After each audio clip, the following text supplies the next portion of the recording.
देखेंगे एक बार यहाँ पर मैपिंग में हम लोग देख रहे हैं पूरा हमने मतलब प्राचीन स्थल के बारे में भारत का प्राचीन मैपिंग बनाया है यहाँ पर।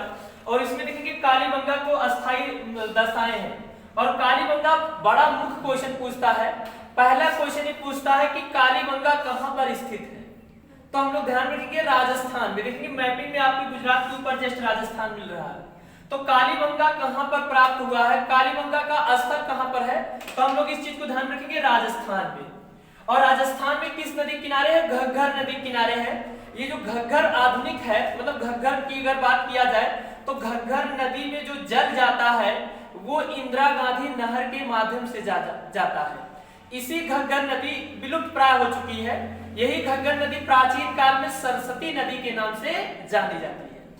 और सरस्वती हम लोग जानते हैं ना कि सिंधु घाटी सभ्यता को सरस्वती सभ्यता के नाम से भी जाना जाता है, क्योंकि सिंधु घाटी सभ्यता के लोग जैसे आज के समय में सरस्वती जो गंगा जो है पवित्र नदी है, उसी प्रकार से प्राचीन काल में जो सरस्वती थी वो एक पवित्र नदी के रूप में जानते थे।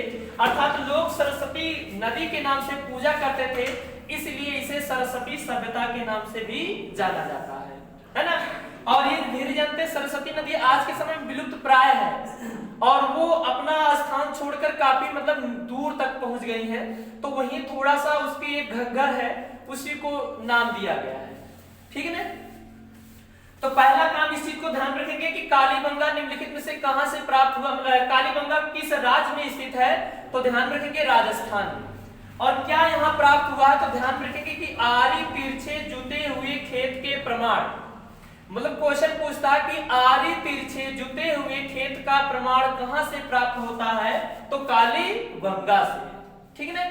और दूसरा यज्ञकुंड के साथ, देखेंगे यज्ञकुंड के साथ लोथल में भी प्राप्त हुआ और कालीबंगा में भी। यहाँ देखेंगे 7 यज्ञकुंड के साथ प्राप्त हुए हैं और यहाँ पर 3 यज्ञकुंड के साथ प्राप्त हुए हैं।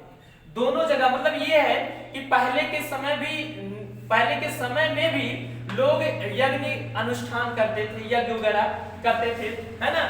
तो कालीबंगा में 7 यज्ञकुंड के साथ प्राप्त हुए हैं और एक साथ जो है 2 अन्न, जैसे आज के समय में गेहूं और सरसों बो देते हैं, एक साथ 2 अन्न को बोने का भी हमें प्रमाण प्राप्त होता है। तो हेडिंग हम लोग डालेंगे उत्खनन सामग्री। लिखा जाए हल से जुते हुए